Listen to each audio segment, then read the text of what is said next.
Thanks for tuning into A Better World. I'm your host, Luis Acevedo, and be sure to check out the blog at loseview.blogspot.com.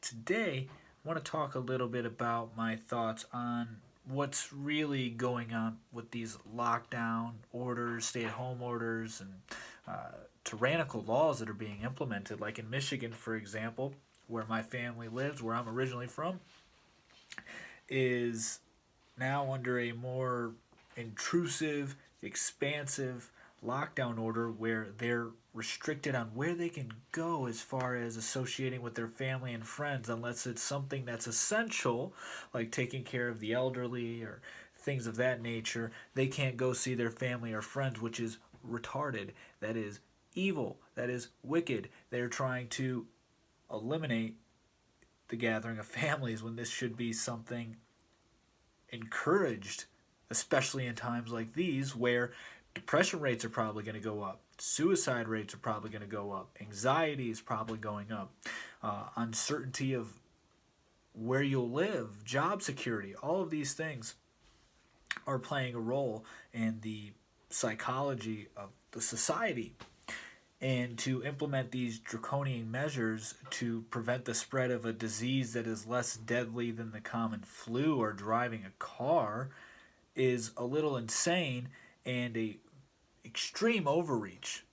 I mean, it's affected me very personally because I have family in Michigan. My mother was planning on coming down this weekend, but now she's concerned she's going to get fined for driving to come see me and my wife, who's pregnant.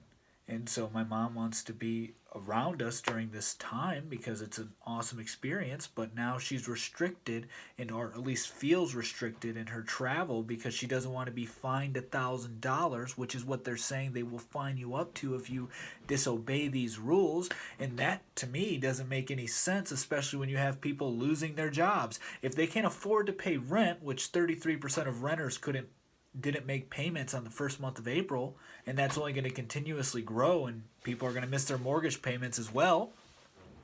If people can't pay what they absolutely need to pay in order to have a house, food, etc., what makes you think they have $1,000 to pay for this bullcrap law you designed?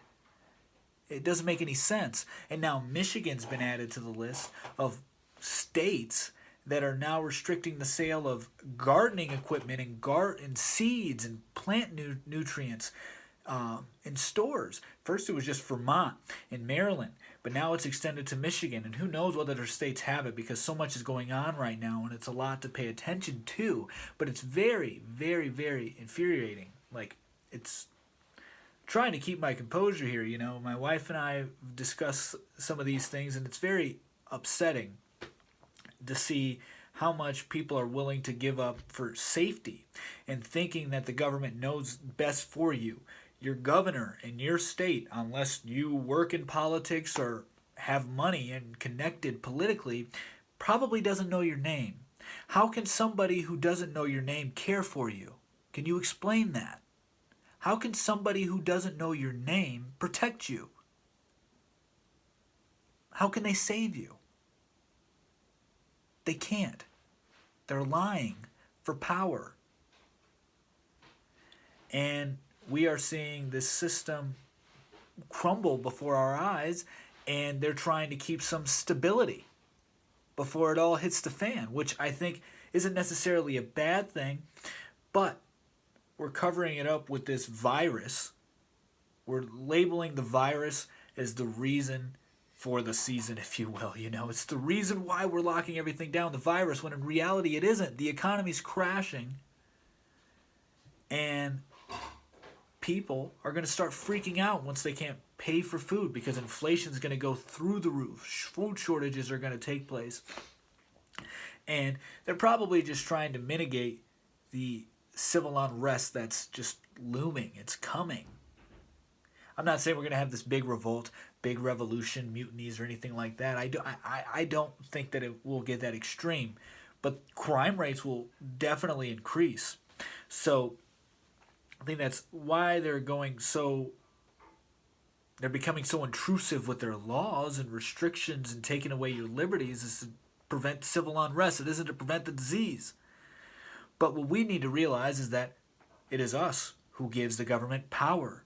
We believe there's this thing that we do as humans. We are able to imagine and create things in our minds and then bring them into fruition in reality. That's what makes us extremely different from all other animals and very unique.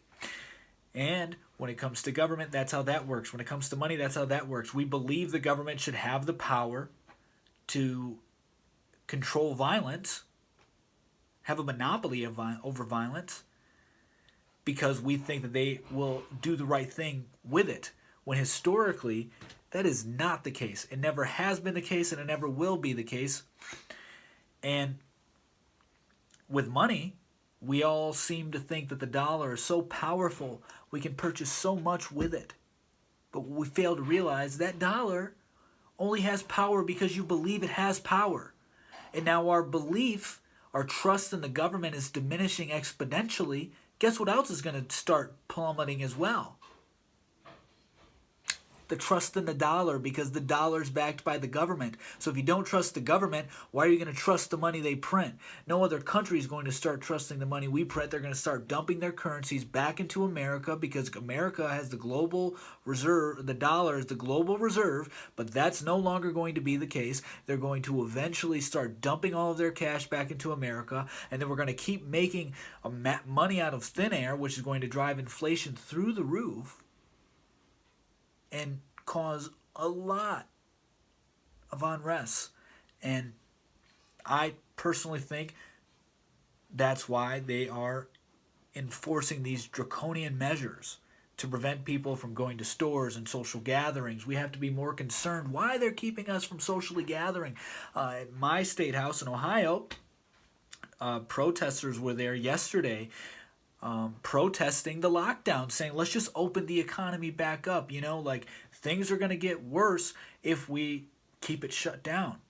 And there's this idea that there's this pent-up demand just waiting to, it's just waiting for the economy to open and it'll explode and the economy will do well. That isn't the case. More people than ever have lost their jobs in the United States of America, and people are going to continuously lose their jobs throughout this. But it's only going to get worse the longer we shut down the economy.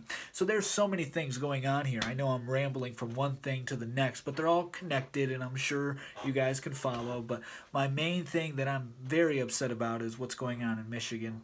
I think that Governor Whitmore is a wicked woman who just wants power and wants to get a lot of it. So it's very irritating. Now I'm taking it a little personally because it is affecting my family. I would want my mother to come see me, but that can't happen. And my niece, I was going to hang out with my niece again. My sister just had a child, and I haven't been able to hold my niece yet. And it has something to do with that. Although we are thinking about maybe taking a trip up there. But anyway, it's very upsetting, and we need to understand that we draw the line, not the government. The government doesn't draw the line. We do. Get that through your heads. There has to be a line in the sand in which you're willing to die for. And I don't mean every line in the sand has to be something you're willing to die for. It's fractal. So there has to be, like when you raise a child, there's certain things you'll tolerate, but then it gets to a point where, nope, you can no longer get up on that chair. You get up on that chair again and you're grounded. I don't know, but it's fractal. So don't just take it to the extreme. Obviously, you need to have a line in which you're willing to die on and not let anybody cross, but it's fractal. Keep that in mind. But that's what I wanted to share with you guys today. I hope you enjoyed it, and if you like it, please share, like, subscribe, and we will see you later. Peace.